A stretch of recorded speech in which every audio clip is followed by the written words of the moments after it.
everybody. I'm live now. Yep. Okay, we're live. Let me start this.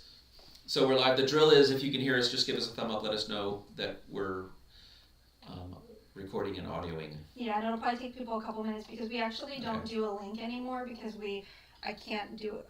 I should try to figure out how to do that from here, but Okay. yeah. So, howdy, folks, and Howdy. just It's Good Friday. What's so good about it? This is the day we observe Jesus dying. Why is that good? we just talked about that. I know we did. Yes, we did. Yeah. Okay. So since we're getting booted up here, it's not that he died because I get sad when my dog died, when my parents die, but it's what it represents. Those of us that are Christians, and even if you're not Christian, wherever you are on that spectrum, it's what it represents. We know that he died 2,000 years ago. I mean, there's court records for that. So even an atheist would say, okay, there was a crucifixion. The Romans were really good at killing people back then. But it's what happened 3 days later. It's happened on Sunday. All the things that he said he was going to do. So we are Christians because of what happened on Sunday. He rose. And he extended it to all. Yes. We were all at once unbelievers. So. Yeah. Or else we would, if Jesus did not resurrect on Sunday, on the third day, then I guess those of us that are believers would be still Jews. And there's still people that are Jews, and that's okay. We love you wherever you are. But no secret, I'm a Christian. We all are Christians here at the company. So we've got Saved by Faith Alone. Yeah, all right. That's Yes. that's their I love it. handle, I guess Yeah, is what it's called. And then Debbie, do you watch The Chosen? Yes, we do. We watch The Chosen. Yes, Yeah. my favorite. Since we're getting going here. And I guess that means that we're live and people are. Okay, well, guys, all good. that's us our knowing that we're confirmation. giving thumbs up. I watched the movie I'll The get you Flywheel, which is put out by Kendrick Brothers. the Kendrick Brothers, yes. Yeah. And so I was doing my business, trying to figure out how to structure it and everything. And I watched the movie Flywheel, and I'm like, that's it. I'm building my whole business based off of the movie Flywheel. So if you're curious, well, how does Darren do his business? Just go watch the movie Flywheel. And not that I was a crooked car salesman, but I just like giving it all to God, and I'm just a worker bee. Faith without works, right? So somehow my mobile RV service business is my missionary work. Not that I'm gonna like put hands and everything on you, but anyway. So. All right. So. All right, Trisha's got some housekeeping. She's sitting right next to me, and my wife Ann is behind you guys. Yeah, and let me bring up my notes, and then. And I'm the introvert, and my wife's the extrovert. Where are you over there? Because I don't like the camera. Okay. I like behind you. You guys can always hear my voice 1,000 times. Okay, so that's my wife Ann. Okay, so I don't know if you want me to be off camera to talk, or if you want to turn the camera Let's turn just it. momentarily. Tell me when. Okay, that's good. That's good. Okay. Okay. So usually we go live the first Friday of every month, like today. But next month, Darren's going to be. Do you know, Darren, that you're going to be on a trail life activity? Oh. And so. Am I? Yeah. Okay. And so. That's why I like Trisha. She knows all these things. Okay. And so we're going to go live the second Friday of May. Yes. It'll be the same time, 4:30 p.m. Pacific Standard Time, and that's going to be Darren's birthday week. Oh, we had to tell him that. Okay. So, yep. So, So bring out the shout-outs. and we haven't been posting links anymore, and that's just because I haven't figured out how to do that with the software that we're using. So, oh yeah, I guess okay. Oh, then you show the mirror that I'm giving away. There we go. Okay. It's the back studio. Oh, Yeah. okay. So, yeah, so I don't have the link available ahead of time, but you can just put it on your calendars. The second Saturday of May, 4:30 p.m. Pacific Standard Time, we will go live. And then also, if you can go ahead and start putting your questions in. So anything RV related, just go ahead and put those in. But I do have some tips for you. So first of all, if you can put your the manufacturer and model number, will be very helpful for us. So if you have a Dometic fridge, Dometic, what's a Model numbers. RM2882. Yeah, there you go. You Yeah, know better than I do. that's Yeah. I just know how to fix them. There's actually magic in the nomenclature of all those numbers, and I know it, but I don't know it. Yeah, so tell us the manufacturer and the model, if you can, that will be very helpful. And then also there's a limit to the number of characters that you can type in.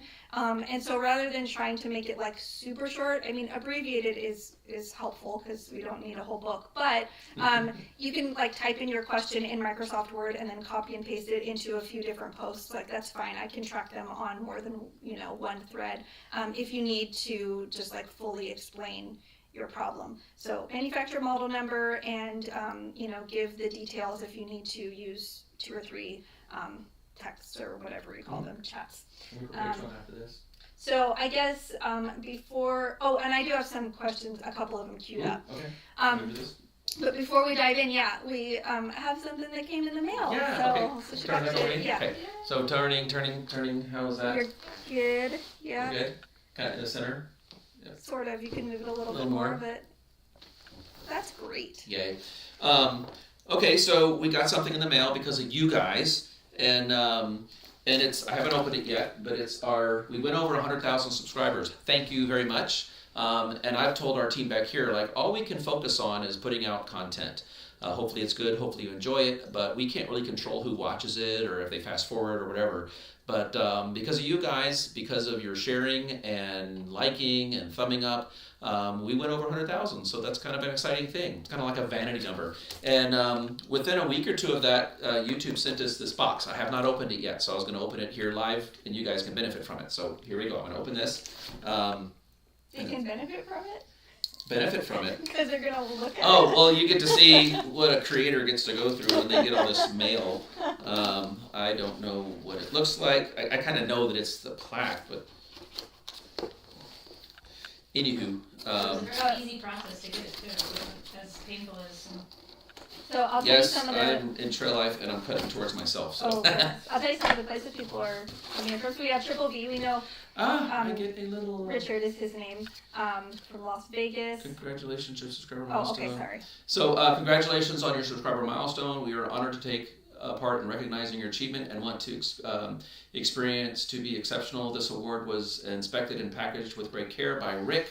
If your award was damaged during shipment, okay, there's that. And then we have a nice little, I won't read all this for everybody, but it's basically, do you remember your first subscriber? On a note there, I remember if you're subscriber number 33 and you live in Paulsbo, you are the first subscriber that I went to that found me on a YouTube, and you said, yeah, I found you on YouTube. You were subscriber number 33. I don't remember your name, but I was working on your RV, and that's how you met me. And I was extremely nervous because I'm an introvert, and all of a sudden there's a person that met me on the internet. And so that was kind of nervous, but I'll never forget subscriber 33. Wow. It's emotional. I don't know, it's kind of, I'm getting choked up. Marvy Works Inc.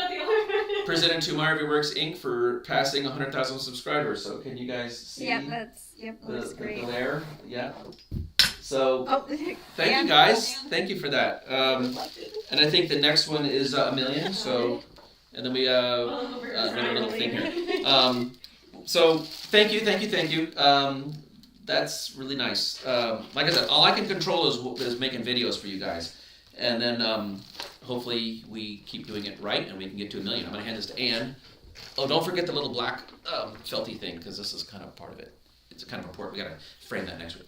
Oh, the what? Oh, okay. There you go. So thanks, guys. Got a little choked up a little bit. I started YouTube just there's a whole story behind why I started this, and it's kind of a weird story, but I won't get into it because let's get into some questions. But never in my wildest dreams did I expect it to do what it's doing now. So it's been, now it's kind of its own little business thing. We've got staff involved in helping. Trisha's joining us. Trisha's husband Sid does all of our editing. So it's really becoming a thing. So thanks. So I'm gonna get ready for some answers because I know you guys didn't want to join us to just listen to me, go on and on about this. So, but thank you. So if we have questions, I'm ready. Shoot. So I had some queued up. So okay. I've got Trisha sitting right next to me, so she's right there. and then Ann is back over there. I think a few of these are just going to be like real simple answers. Oh, okay, we'll try to go quick so we can get through. And I'm gonna. Okay, guys, I'm gonna try to do some things that make it. We're using a software called Minicam, MANYCAM, Minicam, and so it's pretty cool. We're learning it, and over on our Patreon side, so we have a Patreon side. Trisha and I are doing a series on how to start, build, maintain a mobile RV service business. And so we're using Minicam for that, and it allows us to have multiple cameras. We're really just using one, but it allows us to put, are you doing what I think you're doing? Yep. To put like, what would that be called? The thing at the bottom, and picture-in-picture. So for creators, it's working out really well for us, but it's got a lot of features to it, and we're just trying to work our way through it. Okay, I've got your first question. Oh, what is I don't even know my first question. Alright. Scared. Okay, so Craig asks, Darren, if I don't have a test kit with a number 31 drill hole, can I do the 50% test by running, say, 2 furnaces and the gas cooktop while measuring on the low pressure side of the regulator through the regulator pressure tap hole? In other words, rather than simulate 50% use, just run appliances that use about 50% of the total BTUs of all my appliances. Let me answer that this way. Okay, so there's the proper, and you said a 31, but it's actually a 41, but even that gets into a gray area, the size of that hole. So let me kind of, I don't want to take 15 minutes on this because I want to try to get more questions in as we go, but the correct way to do the 50% load test, and folks that aren't aware, this has to do with propane pressure. Okay, so we're talking about propane in your RV, LP pressure. And so there's 3 tests you have to perform when you're doing that. The operator, the lockup pressure test, the 50% load test, and the time pressure drop test. So what he's talking about is the middle test where you're doing a 50% load test. The purpose of the 50% load test is, let's say that you're using appliances in your RV that are consuming gas. Do you still have enough gas pressure to run the furnace? Okay. In other words, you don't want your stove to take all the pressure and then you try to start your furnace and the furnace doesn't have enough pressure. So with 50% of your load working in your RV, you still want to have enough pressure to run the other half of it. The correct way to do that is to run around, and no one's going to do this, but the correct way to do that is to run around and write down the input BTU of every single gas-consuming appliance in your RV and come up with a big number, 100,000 BTUs, let's just say. I don't know, but your furnace, your water heater, if you have a generator, some of your older RVs have lights, all these LP consuming appliances. And then you do some simple math, you take half of that, and then another way you could do this is to actually run those appliances, like if it's your stove, let that burn fuel, okay? Don't just let raw fuel go out. Burn your fuel on your stove to burn up the gas as it's being consumed. And then you could use your manometer to do your 50% load test. Where the number 41 comes from is that's an industry standard that we use in our industry. It represents, I believe, 75,000 BTUs. But that is a gray area because if I'm doing, and I did a video where I was doing a truck camper and it had like one little stove and one little baby refrigerator. And certainly they're not going to the 50% load on that is very different than a big Class A that's got 2 furnaces and a stove and all these other things. And so you could Google it. You could Google BTU hole size or gas orifice size or something along those lines. One of the things I'll be doing is we have a new product we're calling the RV Tech cards. And I am going to be making a card that's going to have the typical orifice size drill hole that you would drill. And you would put that on a little gas valve thing, a little petcock that you'll open it, and then it'll go through this little orifice, smaller size hole, less 50%. So if you are working on a truck camper, then your 50% load hole size would be smaller. And if you're working on a big Class A that uses a lot of propane or a big fifth wheel or something, then your hole size should be bigger. So in answering your question, that's a little backstory. One more thing on the 50% load test is we're venting to outside air, which also is a false read because all of these appliances that you're going to be consuming the 50% load, they're not venting to outside air. They're going through a gas valve, they're going through an orifice, and they're burning. But having said all that, we understand where the 50% load comes from. We understand why it's important to do a 50% load.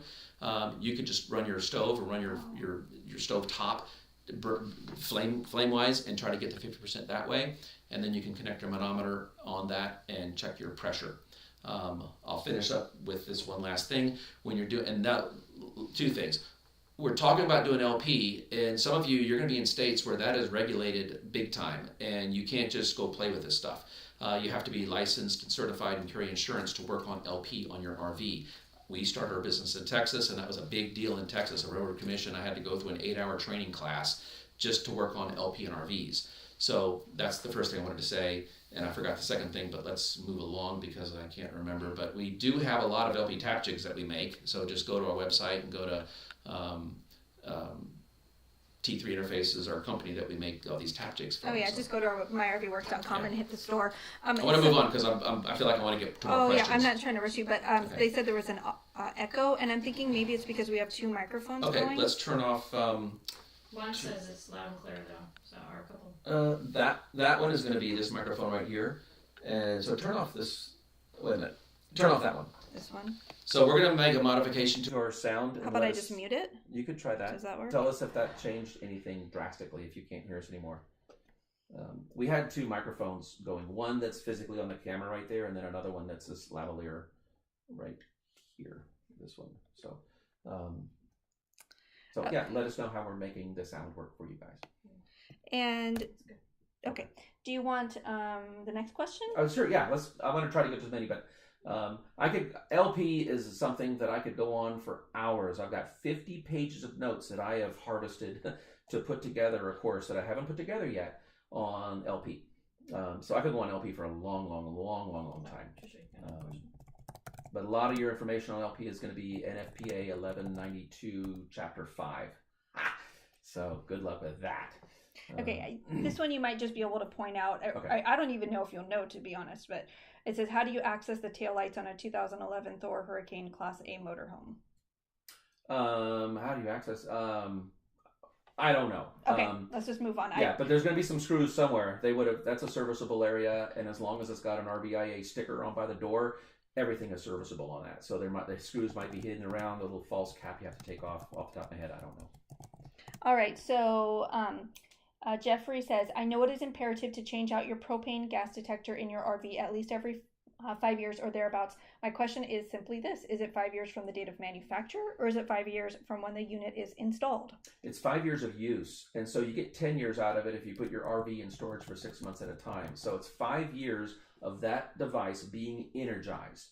So if you're energizing it for 6 months, and then you store it for 6 months, and then you energize it for 6 months, and you store it for 6 months, it's 5 years of actual use. Okay, so that's where that comes from. So 5 years of use is when you replace not only your LP alarm, but let's also do your smoke alarm and also your CO alarm as well. Just do them all at the same time. So it's not a date of manufacture, it's actually being used. The problem with the propane alarms is they get more sensitive as they get older, so they start giving false triggers. And as they start to detect that they're getting a false trigger, you will get a one-time 30-day snooze button. So the first thing this thing starts to chirp and beep at you, you push that mute button. That buys you 30 days of it just being quiet and not bothering you. After that one-time 30-day time, it's going to just keep annoying you and annoying you and annoying you. And because those things do get more sensitive as they get older, that's their problem. So it'll give you false triggers. All right, and now those were some of our queued up questions. And next we have John says, how long have you been in RV tech? Did you go to the school in Texas, or did you go to college for RV repair? Because you have an extreme amount of knowledge for the quirky things about wiring. Yes. Boy, that's a loaded question. No, I did not go to any schools. I'm mostly self-taught. The best way to answer that question is over on our Patreon side. I'm going to do a shameless plug. Can I do that?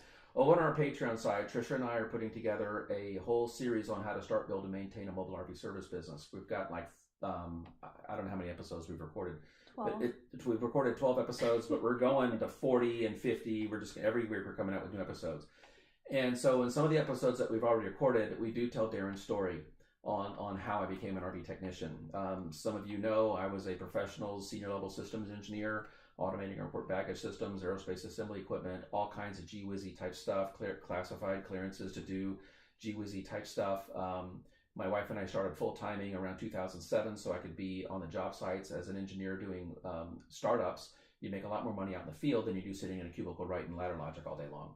And so we did a lot of gee whizzy type projects for the 787 in Wichita, Kansas. We did a lot of airports. I've got software in airports literally all over the world in bag tracking algorithms and commissioning, those types of things. So being an RVer allowed me to get out there. So I don't want to get into the whole story, but I'll tell you what, on our website, go to our website and under the About Us page, I think it's even on the front page, I was interviewed by Greg Gerber, and it's like an hour-long interview.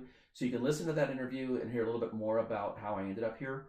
And but my biggest training was working at a dealership for $13.87 an hour. So here I was making $5,000 to $7,000 a week down to $13.87 an hour. How big is your dream?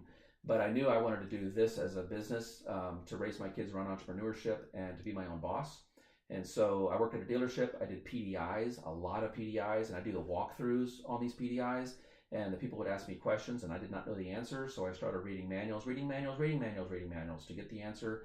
And plus, I was a full-time RVer myself at the time. And so by being a full-time RVer, by doing the PDIs in these RVs for $13 an hour, and doing the walkthroughs and reading manuals, I started to really get to know how this stuff works. I know Terry Cooper. Terry Cooper and I go way back, but I'm not a graduate of his school, but I would call him a friend. I did take his course, the RV take-home course. That would have been around 2010. That was shortly after he took it out of the Waco Community College, and he took those courses and he put them on DVDs.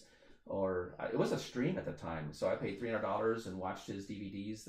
I love you, Terry. You were working on a bunch of FEMA trailers back then, and so I watched his series of video streams and got my RV working.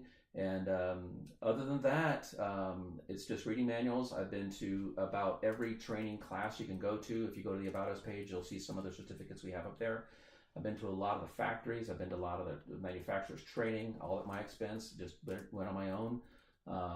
And the dealership that I worked at really didn't invest much in the technicians, and I think you're going to find that a lot of places. But we go into a lot more of my story and where I came from the interview that we did, and also you can go into really great detail on our Patreon side. Now we reserve that for the $15 to $25 tier. We're adding tremendous value to you on we're basically opening up our virtual doors and letting you walk around how we run our business. And so for that, we feel that there's value in there. So we are charging $15 to $25 on those two tiers. The $25 tier gets a little bit more access to us than the $15 tier.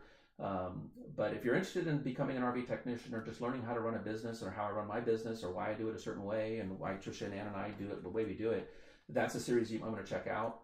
And because we open up our doors and bring you in. And one of those series, I do talk a little bit about where I came from and how I ended up here. So hope that helps.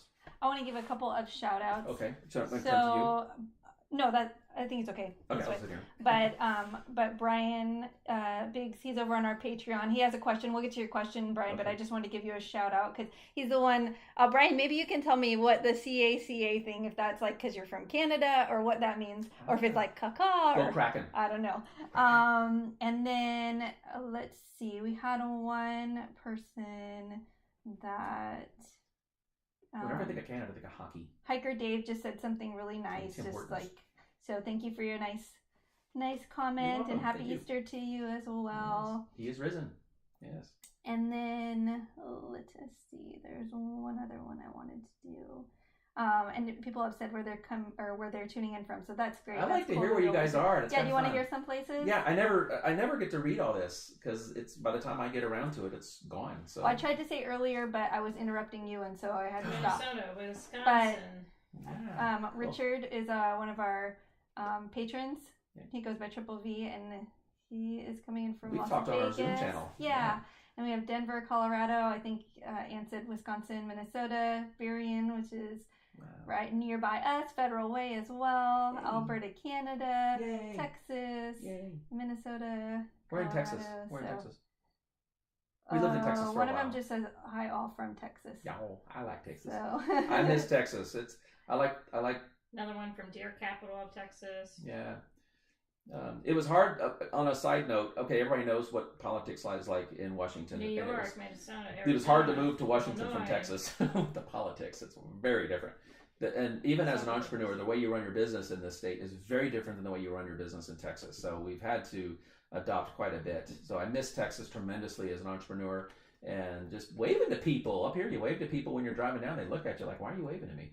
So, but, and the food, you guys have food in Texas. I've had to really learn how to cook up here. I'm a Cajun Louisiana boy. I got to learn how to cook my Cajun's food. So. All right, I've got, okay. Dennis says, I have a 2004 Lance 1161 truck camper and I'm in need of another thermostat. My system is a single stage with AC, gas heat, and electric heat. Yep. The thermostat I have is an RV Comfort. Okay, so Coleman. HP, yep. Yep. Can the 2-stage work on my single stage, or should I just stick to a single stage? Tell me a little bit about he's got a 2-stage furnace? What was 2-stage? He has a single stage. Stage or zone? Oh, I don't know. Because when I hear stage, I'm thinking of a 2-speed furnace. I'll try to look and see if I can get then let me clarification. ask this question. You've got a control comfort, and it's going to have like a letter or something after it. What's wrong with just buying another one of those thermostats, like the one that Just doing you a 1-to-1 have? swap? Yeah. Yeah, and I think he's asking, if I understand his question correctly, he's asking, can I take a single stage thermostat and replace it with a 2-stage thermostat? Well, here's what we know about the Coleman air conditioner. They're some of my favorites simply because, for this one reason alone, and I'm not trying to knock Dometic air conditioners, is on a lot of your, not all of them, but on a lot of your Coleman air conditioners, the thermostat does all the thinking. Okay. It's a single stage furnace. So I'm wondering where the word stage is coming from here. So it's so if you've got a truck camper, you probably just have like a 3,500 BTU air conditioner and probably about a 2,500 BTU, 25,000 BTU furnace.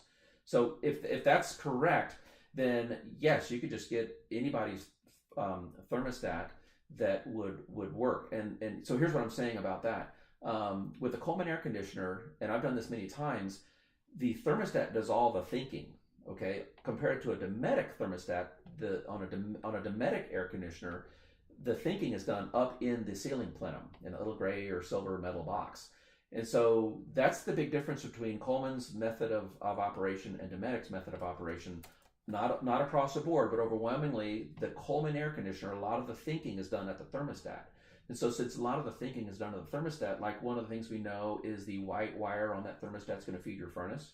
And so that means that the switching of the furnace on and off was done at the thermostat on your Coleman. And so what that opens you up to is being able to put anybody's thermostat on your Coleman air conditioner. You could go with a Nest. I put a Sensi on one. These are ones that are controlled from Wi-Fi, which is programmable. I've got a Sensi thermostat on mine.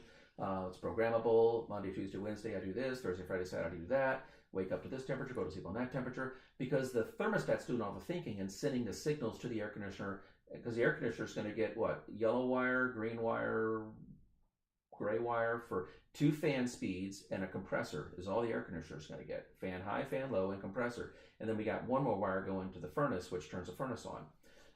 So if that's what you're finding on your Coleman, you're going to get, I think blue was plus. I'm doing from memory, but anyway, you're throwing me off with the word stage. I'm thinking zone. The word stage is throwing me off a little bit here, because they do have some furnaces that are 2-stage, high fan and low fan on the furnace itself. And so I'm hearing stage. I'm wondering if it's zone, because there would be like a 2-zone, and we'd see 2 zones in like a larger RV where you have like the front half of the RV is one zone, the back half of the RV is another zone. But I think to your question, I think the answer is yes, you can do what you're wanting to do, because if you're in a truck camper, you just have an air conditioner with high fan, low fan, and compressor, and then a furnace. So I think you're pretty good on that. I'm a nerdy, geeky, wiry guy, so we can do all kinds of fun stuff with those. Oh, right.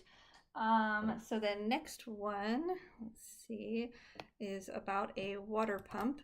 Okay. And it says, I have a Sureflow water pump that is leaking between the pressure switch and the body. What seals the water from leaking right there with the wires hook up?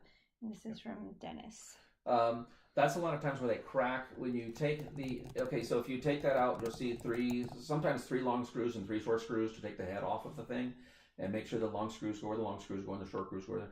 And you take it off, you're going to see this big gland membrane. Usually they're like in the shape of a rough triangle with rounded edges. But if you take that apart, what I want you to look for is to see if the hub, the head part is cracked. When we see these things freeze, that's where they freeze. For some reason, it's a weak spot in them. Now, they do have repair kits. Go get yourself a Lippert for like $65. Just get a new water pump. They're yellow. On our Amazon site, you just go to our website and click on our Amazon store. So for $65, you get a new pump. It's not worth rebuilding the stupid things. So that's typically where they leak when they crack. Your little strainer is going to crack. Usually the tops crack off of those things, but the pumps are always going to crack. They seem to always crack right where that pressure, the limit switch is molded into the bottom half of that. So, but yeah, I think Lippert has a yellow water pump. You got a Sureflow, so you can go Sureflow. The manufacturer doesn't matter. You just want water. It doesn't matter whose name's on it. But the one I stock in my service trailer is a Lippert one, and I think it's like $65 on Amazon. But maybe the prices are changed. But so if you go to our website, go to our Amazon store, you can go down there, and I think we get, depending on the category, 2 to 5% of. You're going to spend the same regardless, but Minority Works gets 2 to 5% depending on the category. So yay, thank you. But so I just put a new pump on there. It does not have to be a Sureflow at all.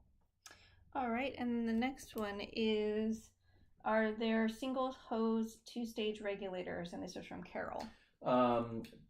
Okay, so all of your regulators that are used on an RV since the 70s are 2-stage. The first stage is going to break it down to some unknown pressure over 375 psi down to 30 psi. That's the first stage. That's the bigger, or that's a smaller round part of it. And then the second stage is going to bring it from 30 psi down to 0.6 psi, which at that point we start talking about inches of water column.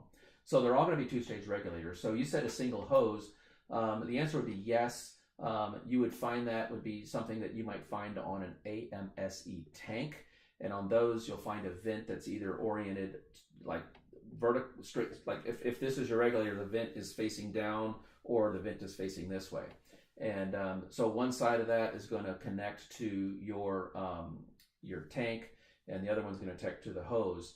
According to NFPA, that regulator does need to be secured. It's not supposed to be loose flapping around, and it can't connect to, it's got to connect to some frame member or something. So the answer to your question is yes, they do make them. So look for ones that are for AMSE tanks. Those would be your single hose outlet. That would be opposed to like an auto changeover regulator, which would have the 2 hoses coming out of it. So, good there. Okay.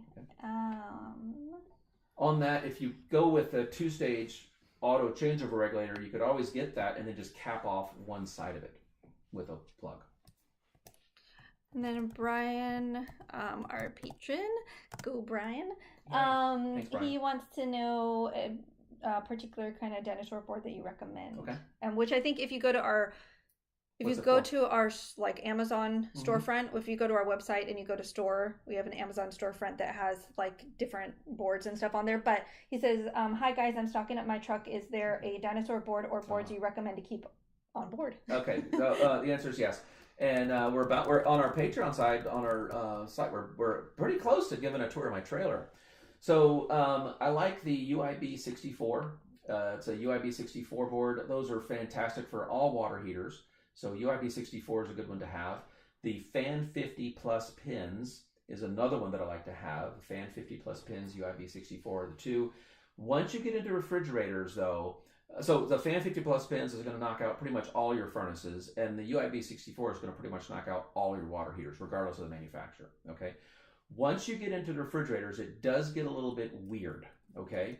The Micro P77 is a pretty popular one for Dometic, but then, go to DinosaurElectronics.com, and I think that's a website, but just go to the Dinosaur Electronics website, and they have some cross-references. And there's one of their refrigerator boards, I believe, that'll do 15 different refrigerators, so that might be good to have one of those. The challenge you get into with the refrigerator ones is that board has to talk to that eyebrow board. And so there's little jumpers that you have to move around and things like that. So I would have a micro P77 for a refrigerator because I go through a lot of those. But then it gets kind of weird. I stock, for me, because we do a lot of this, every single refrigerator board that they make. Some of them I have 2 of. And to be quite honest with you, I've got taken money out of my pocket and I've just stick it on the shelf and it's getting frequent flyer miles for a year or 2. But you never know when you need the one that we have. But your go-to for furnaces is fan 50 plus pins. For all water heaters, UIB 64. I've also got, it's a blue one and a yellow one, a UIB spade. And I also stock a 24 volt one for a furnace because around here there's a lot of the modular tiny home things going on. And they're all 24 volt furnaces, so I do stock one of those. So I hope that helps. The refrigerators are going to be where you're going to get in trouble because there is not one answer, but I think I've answered the thing with the fan 50 volt spins and the UIB 64. Okay. RB says, I have a question. When I plug in my phone to a USB plug in my camper, my lights flicker. What could be causing this?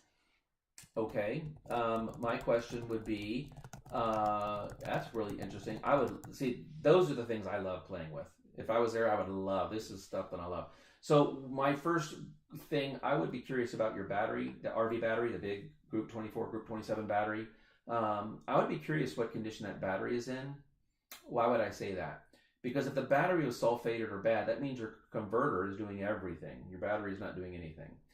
Now, why would your phone do that?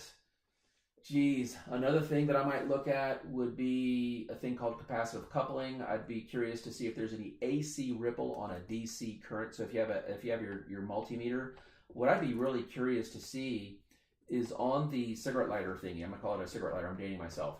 The 12 volt receptacle. That is fed from a source. Okay, so if you take that off the wall and you see your 2 little wires back there, I would take my meter, and if you put it in the DC mode, it's probably gonna say 13.6 volts or somewhere in the 12. But take your meter and put it on the AC side and check that same thing. It should be 0. So I am curious to see if you might possibly be getting some AC ripple on that, and when you plug your phone in, it might be causing some kind of back feed that's initiating that. So another thing I would like to maybe have you try is turn off every breaker in your RV, like the breaker panel. So you're just sitting totally alone on a deserted island, and the only thing you have is your battery, 12 volts. And then plug in your phone and see if your lights flicker that way. And that'll, by turning off all your breakers, you're eliminating any AC ripple because you've just turned off all the AC. But that is a very real problem that people have in their RVs because a lot of the appliances are 12 volts. And you'll run an AC Romex wire and you run a DC wire next to it. And that DC wire, which is supposed to be direct current, will start, this AC current's going back and forth, and it'll start to couple the AC sine wave onto the DC circuit, and you'll start to get flickering and things like that. Another fun trick is to take an old AM radio. I keep one in my service trailer for this purpose. Take an AM radio and go away from the RV and put it on some, don't listen to music, but just kind of put it on something staticky and start walking into the RV and walking around. And that AM radio, if they're with all your power on, all your lights and everything on, if that radio starts to pick up weird static, it's like a metal detector, and it'll find, and you start flipping circuits and pulling fuses and seeing where that noise goes away. So hopefully that might help, but those are some fun little ways to see if it might be something with that. All right. Try changing your USB cord that you're using to plug it into. Maybe there's chokes. Sometimes I don't have any around here, but some of these USBs, they'll have this little big knot on it. It's called a choke. So it could be that there's a problem there. So maybe try a different USB cable, totally different manufacturer, different everything, and see if that also makes your lights not flicker. If you find a USB cable that's got this big metal or big plastic knob on the end of it, that's a choke, and that might help that as well. Okay, enough on that. Let's move on. Right. I don't know if you have an answer to this because it seems like maybe like a suspension or a tire thing. Okay. But it says, so it's C Smooth Skater. Wish you could come to Illinois to work on my RV. I wish I could too. Is there any way to make a 37-foot 2005 Tiffin ride smoother, too bumpy for my kitties?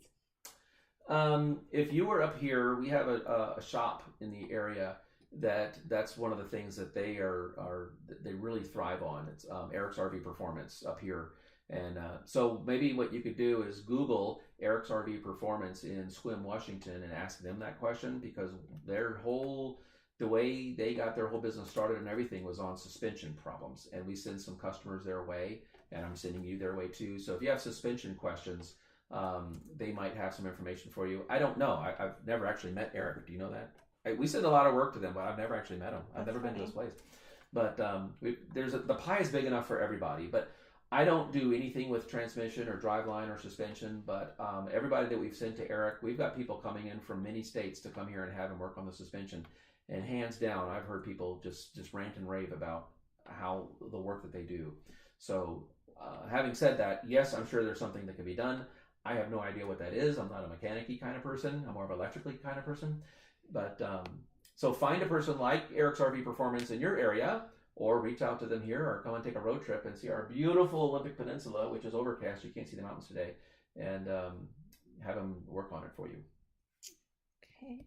And then the next one, I'm going to get the title up. It's so cool. She's putting, I'm watching her over here putting the... Okay, so Lazy Y Ranch Kennels. I have a furnace I can't figure out. It starts up normal, runs for 5 minutes, and shuts off and tries to restart but doesn't restart. So maybe some tips or tricks. Okay, so does it matter what kind of furnace it is? So it doesn't matter. Okay, so the furnace that starts up and fires off and then dies after 5 minutes, the first thing that comes to my mind is a high temperature switch. If it's a Suburban, it's going to be located on the back. Now, does it start back up again after a few minutes? I don't know. It doesn't restart. It does not restart. Sorry. Does not restart. So if a furnace, so here let's do furnaces for a second. Gosh, I feel like I've done so much on furnaces. So if your furnace is going to start up and it fires off and it ignites and it runs wonderfully for the first 5 minutes, then we know we're past a lot of things. We know your sail switch is good. We know your control board's good. So there's really only two things that comes to mind that would cause that. The first thing would be your high temperature switch, which is located inside the furnace. Okay. On a Suburban, it's usually on the back side. On the Atwoods, they move them around different places. The Domestics, they also move them around, but typically on the front. What's the purpose of that thing? So if you've got a dog or kids' toys or clothes laying on the register of your RV, and that furnace is producing all this heat and it can't get rid of it through the ductwork, or a duct is restricted and all that heat's backing up inside of the furnace, there's a thermostat, there's a limit switch inside the furnace that trips. Some of them are at 200 degrees, some of them are at 170 degrees. Suburbans have different colors of them. But so when you say that it runs for 5 minutes, then it trips, that seems to me like something that might be that thermostat getting hot after 5 minutes of time. So look for restrictions in your ducts, is what I'm saying. Another thing that it could be, so to check that, if you can gain access to your furnace, it depends on if it dumps it out the bottom and you're going into a floor plenum and it distributes it that way, or if it's got the hoses connected to it. So one quick thing is just kind of take a couple hoses off and see if it runs longer, and then it's not backing up because it's just dumping it right there. So that might be an easy go, no go. But you can also go to all your floor registers and feel if there's heat at all of them. One of them might be restricted. Overwhelmingly, your furnaces need at least 4-inch ducts, depending on the BTUs of your furnace, but overwhelmingly it's 4. And every time you bend a turn or put a kink in it, it's causing more restriction and it's backing up in the furnace. The other thing that it might be is if your furnace is old, it could very well be your electrode and the gap between the electrode and the burner head. Depending on the furnace, Atwoods are kind of easy to get to. A couple screws pulls the thing out. Suburbans, you got to pull the whole thing apart to take all these screws out to take the thing off. But if your gap isn't set right, now the purpose of the gap, it's rectifying the flame. The gap between the electrode and the burner head is a function of the diameter of the electrode. So we usually say about 3/16 to 1/8 of an inch is the gap we want to see between the electrode and the burner. Okay, so let's just follow with me on this. You're saying 5 minutes and won't restart. If it heats up and things start to expand, that might change that gap. So if the gap is already off and it might touch, it might short it out.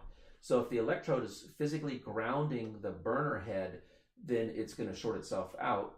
not a big spark type thing, but it's grounded. And so it very well could be your electrode, and once it heats itself back up and that electrode is touching that, now your electrode is grounded out. It's not jumping the gap through the flame, it's grounded out. And now you gotta let the thing cool for like quite a bit to cool back down to contract itself back. So now you have recreated a gap. So those are the two things that come to mind. One would be your high temperature switch for all the reasons I mentioned. The other would be the gap of your electrode, and maybe even the condition of your burner flame spreader. So those are some thoughts I have on that. Hope that helps. Okay. And then the next question is, well, I can say no is the answer, and then I'll fill it in, and then you can fill in. Okay. So no, the answer is no. Trisha has spoken. Well, Robert says, do you have an opinion on the NRVTA training in Texas for the specifically for the RV owner? So I guess you can fill in the gap on that one, but I would just say we just basically recommend, if you are looking at getting certified, to just look at the time, the distance, the cost. And not necessarily one program over the other, as long as it produces, a valid certification for you. For the RV owner, though, I don't really know why you would do that. I think that, I guess you can speak to that. Yeah, I could try. My RV Works as a company, I'm not going to sit here and tell you one school is better than the other. We're friends with Terry, we're friends with Mike, we're friends with the guys in Florida, and I'm not going to pitch one over the other. Terry helped me originally when I was getting started. I have nothing but the utmost respect for Terry and Steve. But I'm not going to sit here and say, hey, they're better than the guy in Florida and go here and go there. So that's not me from my RV Works, Darren. I don't think it's appropriate for me to say that. I am an advocate of education. My education I got through going to the manufacturer's training facilities, and a lot of that was absolutely free. Lippert's trainings are free. You get a cool hat. Mo-Ride's training is free. I got a free shirt. So you've got the option of going to the schools, and you've got the option of going directly to the manufacturers. Certainly read manuals. I've got 430 something manuals on our website. So read manuals. What do you get from going to the school? I think you're going to get a good camaraderie. You're going to get a network. You're going to develop things. I have something too. Okay, but I'm not a product of that, and I can't speak to one school over the other, so don't ask me that. I'm not going to say Ford's better than Chevy, which is better than Nissan, which is better than Toyota, which is better than Dodge. I'm not getting into that competition with anybody.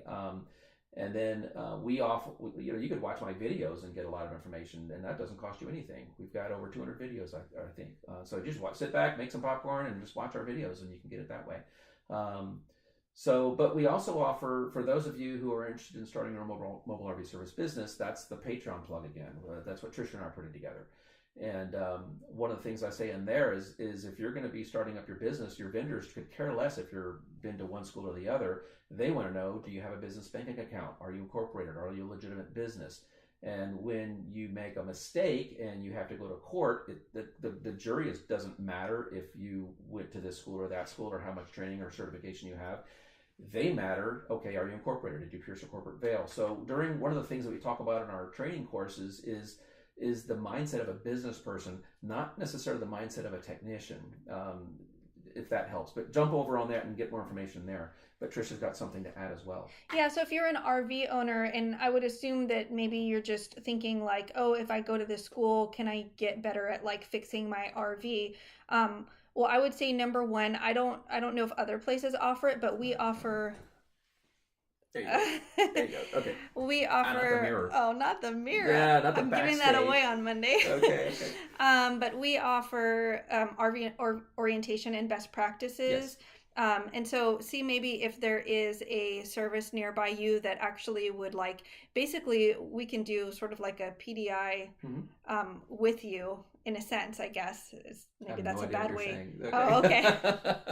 All right. Well, we call it the RV orientation and best practices, and Darren basically walks you through everything on your RV, or at least everything that you have questions. Here. Yeah. Okay, if you come here, yes. Yeah, if you come here. So I'm just saying, see if life. maybe there's a service nearby you that offers something like that. If you just want to become more familiar with your RV and want to learn more about it, that would be a good start. And then, if you just are like, oh, maybe if I go to this school, I'll be able to work on my RV better. Mm-hmm. I don't know. You can tell me, Darren, what you think, but I would think that watching our videos and reading the manuals and I mean, if you can attend factory trainings potentially. Yeah. I think those would be like a great start. I don't know. I mean, would you recommend paying all that money to go to? Because the thing is like you can go through school and get out and still not have practical knowledge. I mean, you've got theory and things like that, but it's not necessarily going to help you like actually work on your RV. That just comes from experience. That's okay. Okay, so spin my over, get me back in the center. And I probably wasn't even looking at the camera, but am I there? Yeah. And I think that's what it is. I'm not going to throw names out, but I have actually tried hiring some people that are right out of the school, and I love them. I would call them a friend, but the school did not prepare them for the real world type stuff that we're experiencing. If you've watched any of our videos. I've been to all the school. Well, I haven't been to Terry School, but like Dometic put on a training class. We're sitting in a hotel conference, where they put the tables together, and there's a carcass of a refrigerator parts. There's a carcass of a furnace, and then we've got water heater, and it doesn't break like that in the real world. Is my point. And if you've watched our videos, in the real world, they never break like they do in training classes. Never, never, never, never. I've probably worked on over 1,000 furnaces, and you would think that I might find the same problem, and it might be the sail switch. Let's say out of 1,000 furnaces, maybe there's 500 of them that the sail switch was bad. But guess what? It's never failed the same way. We worked on one recently where the customer was a heavy, heavy smoker, and the sail switch failed because of all the tar that was stuck up inside. I can't get over it. Never seen that before, okay? But I'm a certified RV tech. That means I know all these things. Well, gaining access to these things, they're never clean. They're always dirty, dander, So I am an advocate of real world experience. And so one of the things I'm a big advocate is go work at a dealership for a while and work on some real stuff, in the real world on a real RV. But by no means am I saying don't go to training. The relationships you create there, the instructors there are some of the best instructors ever. Okay, the associations that you get, the camaraderie, the esprit de corps. By all means, go and do those things. But I guess what I'm saying is, of all the training that I've been through, they never break like that in the real world. is really what I'm trying to say. So if you're an RV owner and you just want to get to know your RV better, for free, just watch my videos, and work on your RV. And work on your RV. One of the things that we talked about in our session on Patreon is how to get experience. Remember that one? Yeah. And one of the best. So I took a great friend of mine, and he wanted to become an RV technician, and so he would come visit us, and I would sabotage the RV that he was staying in because I had a couple RVs, and he was going to stay in that RV, so I would sabotage. I had 8 hours from his trip from Houston, Texas, to Wichita Falls, Texas, where we were at, and I sabotaged that RV. In real world ways that it would have failed in the real world. I didn't do any trick things. And I'm like, oh, Tom, you want to take a hot shower? Well, that customer states their water heater's not working. I don't know what's wrong with it. And so that was some great training for him. And we sabotaged the furnace, sabotaged the refrigerator, sabotaged all kinds of things. Electrical, he wanted to shave in the morning, electric didn't work. And so by sabotaging your RV, doing it with love, don't do it vindictively. But if you've got a buddy, just have them kind of sabotage your RV in a loving way, and then that creates a game where you've got to play whodunit. One of the problems that I see with a lot of new techs is they're working on a furnace or a water heater, and they're so focused on the water heater and the furnace, they don't realize that it's connected to an LP system, and the problem could be the LP pressure is too low. Because they're so focused on just this appliance in their face, they don't realize that it could be the ductwork that's crushed, like we talked about just a few minutes ago. When you put in an on-demand water heater, I should have done a video yesterday. The time didn't work out, but we did an R&R. I took out a 6-gallon water heater and put in an on-demand water heater. And I really, the schedule didn't allow it, but I would have liked to have done a video of that for you guys. It didn't allow. The schedule did not allow to do that. But it would have been a perfect. I had great access. It's not one of these awkward ones. Anyway, I think I've made the point. But so I'm not gonna put one over the other. You're big boys and girls. You can make those decisions. You're just hearing it from me. I am an advocate of education, all types of education. And you can sabotage your RV, sabotage your buddy's RV, and just kind of make a game out of it and do it in real world ways that are going to help you. Okay. And read manuals. That's where, Darren, how do you get so smart? Well, I read manuals. That's where I did. I read a lot of manuals because I like reading manuals. I like looking at something. Even this little thing right here. This is what we're using for our audio. and it's going to make a little clicky sound here. But I read the manual on that. I learned all kinds of things. We can power it through USB. It doesn't have to run on batteries. Go figure. Where did I learn that? From reading the manual. So anyway, enough on that. We'll jump into some other questions. But I hope I didn't hurt any feelings or upset anybody. But that's just my opinion on this. I think you're good. So yeah, let's move along. Okay, moving on. So Esther Jeff says, thanks for all the knowledge you put out there. I have an Atwood 7916-2 furnace that runs great. 16,000 BTUs. Okay. It will run the blower, ignite, and run. Once the flame shuts off, it runs for about 90 seconds. The first 30 seconds, the air is still hot. The last minute, the air is cold like an air conditioner. Is there a way to shorten up the running time to 30 seconds after the flame shut off? The correct answer would be no. That's called your post-purge. There is a pre-purge of about 15 to 18 seconds when they start up before they ignite. And your post-purge is, like you said, about 90 seconds. So that's hard-coded into the program for it to purge out. It's got to shed all of its heat. And yes, it's blowing cold air. But that's just the nature of those beasts. It's a 90-second deal. Can it be done? Yeah. I mean, there's lots of ways you could do that. I could think of quite a few ways to make that and do that. But you would be doing a disservice to the furnace. Let me put it that way. It's hard-coded in. The engineers that designed that figured out that that's what it needs to do to shed its heat and purge its baffles. All right. So. We're down to 5 minutes. So. Oh, really? Wow. Yeah. Okay. And then we jump over to Patreon? Yeah. Okay. So we'll jump over to Patreon after this for our patrons. Yes. So I'm going to skip ahead to Penny because I think she's got a good question because, let's see. Okay, so I'll tell you. It says, how does a person get to the furnace to clean it? And I did refer her, FYI, to the furnace annual service video. Okay. Mine quit lighting and is dirty, but no outside access and big metal box under fridge. I have a, let's see, what did she say? What kind of? And I posted the video link for Penny too. Okay. I don't see your model and manufacturer number. I could go with what you got there. Okay, tried to access it to clean it, but there's no outside access and under fridge can't get to it. Okay. You're going to have to pull your furnace out. And we had to do that yesterday on another job we did. It turned out to be the cell switch, but all I saw on the outside of the RV was the exhaust port. And so you're going to take your furnace out. So I'll just walk you through it real quick. You're going to turn off your LP pressure. Properly, you should do a lockout tag out, but you're going to disconnect your LP. Okay. And a lot of times when I disconnect the LP, I'll take a little brass plug and just or painter's tape just to keep stuff from getting inside of that hose. Okay. So now your LP is disconnected. And then you're going to have 4 wires that are connected from the coach into the furnace. You're going to find those. Now, a lot of times you can start to pull your furnace out as those wires come with you. But overwhelmingly, the manufacturers, you're going to see the back of the furnace. There's going to be maybe some ducts back there. I'll tell you what, we've done quite a few furnace videos where I'm having to pull a furnace. I'm thinking the one we just posted it a couple weeks ago where I had to pull the furnace out. I didn't record. In fact, if I'm thinking of it, a lot of our videos, I'm showing you guys me pulling furnaces. But anyway, you're going to take the back cover off, and there's going to be 2 screws right there that are holding the furnace down. You take those 2 screws out after you take the back cover off, and then that will free up the furnace to come out. If you're lucky, you might find one little screw. So after you've taken the back cover off, before you take the 2 screws out that are down in the corners, if you're lucky, mileage may vary, you've disconnected your LP line. You're going to find one screw right in the center. If it's a Suburban or something, it's going to be like a little V-looking piece of a leg coming off of your heat exchanger.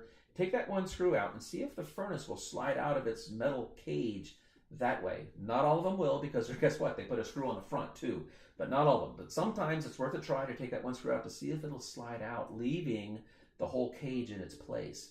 But mileage may vary. Normally I just take the whole stupid things out, but so then you're taking 2 little screws out, wiggle, wiggle, wiggle, wiggle, wiggle, wiggle, and the furnace will start to come out. Some of them put straps. Some of them have all different ways to secure the furnace in place. Now that your furnace is out, now you can follow along on our videos. If it's a Suburban, we've done a quite extensive video on annual service on a Suburban water heater. So just go to our playlist for your Suburban, or go to our playlist for furnaces, and we've got annual service on quite a few of those. This is something you should do every year, actually. It's something we do every year for quite a few of our customers, is the annual service. One of the things I want you to be looking for is a crack on your heat exchanger. And I've got one in my shop that I use for show and tell. So that's been a couple of my videos. And we found that on a annual service. We found a crack in their heat exchanger. And then you're going to clean sail switches, blow out your impellers, and clean all those things. And don't let it starve for air.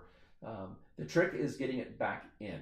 Okay, so a lot of times you're going to have to take your exhaust port out of the front, and that's all the poo-poo tape. We call it butyl tape, poo-poo tape. All your screws and a little plastic chisel just to get the furnace exhaust port off the front. And the reason for that is as you're putting your furnace back in this little hole, the chances of you aligning that exhaust port with the hole in the furnace, you might as well try to play the lottery and win. I mean, you get lucky sometimes, but I'll try it once or twice, but the chances of that aligning when you can't see it, so you're just going by where you think it might be.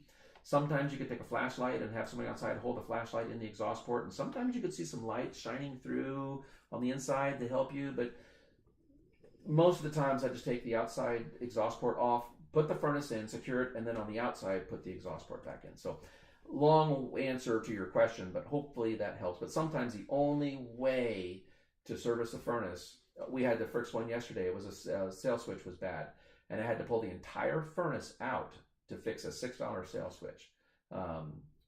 So that's that whole story. But yeah, sometimes you got to pull the whole furnace out to get that done.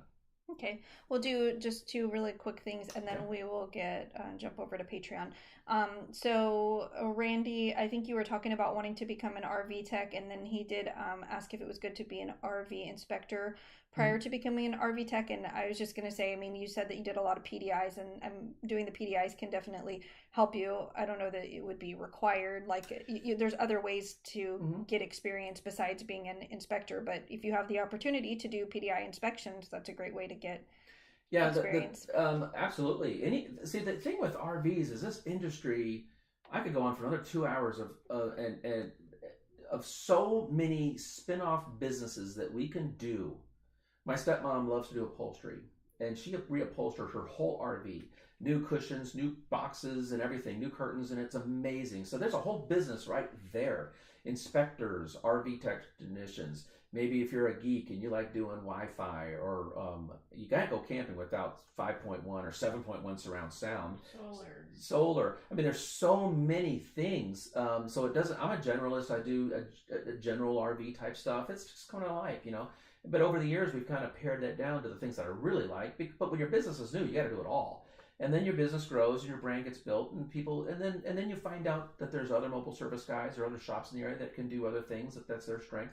When we were in Texas, we had a buddy, Kyle, with RVEMT and Pullen RV in Wichita Falls, Texas. RVEMT is Kyle. He loves doing rock jobs. Loves it, loves it, loves it, loves it, loves it. I hated it. I hated doing rock jobs. Yeah. Yep. And if you had a roof or a rock job, or you're backed into a stick or a log and it busted out the side of your RV, man, Kyle loves that stuff. So he gets all that work. And I like working on aquahots and electrical stuff. So he sent me all the electrical problems. And so if you're doing this, don't be afraid. I mean, just jump into it. Now,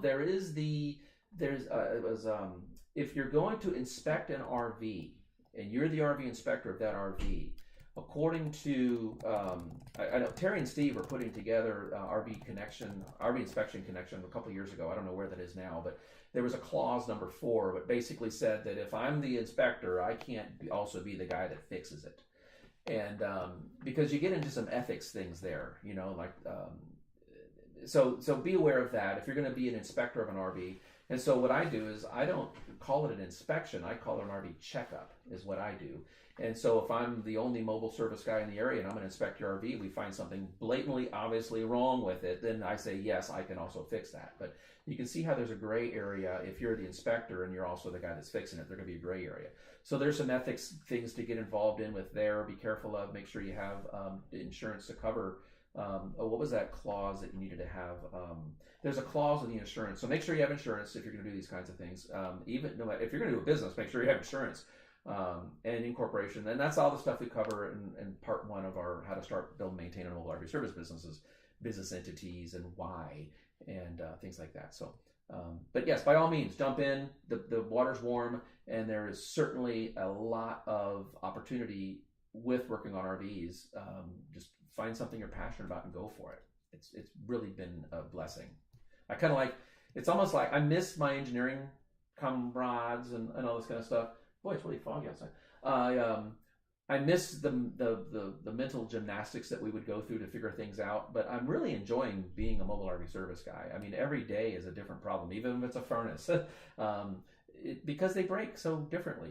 And you get to play Columbo and just kind of figure the thing out, and they're all have their own. You got to become an RV whisperer, but so yeah, by all means, jump into the water. It's wonderful. Have a good time, and you'll get there. You'll just learn how to go with it. What's the worst thing that's going to happen? You give the people their money back because you didn't know the answer. What we do? Go to the next one, and go read a manual. So. All right, and then earlier on in the live stream, you had mentioned replacing alarms, and you listed 3, and the viewer just missed one of them. So if you could just... Okay, sure.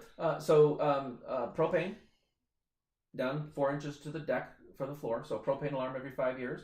Carbon monoxide, CO is carbon dioxide? No, carbon monoxide, CO, the unburned fuel. So a lot of times the carbon monoxide could be incorporated into the propane alarm, or it could be another alarm up on the roof. Propane's heavier than air, so he's going to stay down low, but carbon monoxide is going to fill the whole chamber. It doesn't care where it's at, and it's odorless and everything. So carbon monoxide, and then smoke. The smoke alarm. The smoke alarm needs to be 4 inches away from a wall. So if you're going to put it on the ceiling, it needs to be 4 inches away from the wall, or if it's on a wall, it needs to be 4 inches down from the ceiling. So 4 inches and 4 inches on your smoke. CO could go anywhere. A lot of times, since you're going to be replacing the propane alarm every 5 years anyway, you might as well pay a couple extra bucks and get one where the CO and the LP is incorporated into one. That seems to be a trend that they're coming up with now. Just a couple extra bucks, but you're going to be replacing them at the same time anyway. So smoke, CO, and propane. All right, and then if you want to just finish it out and just let them know, we're going to be jumping over to Patreon.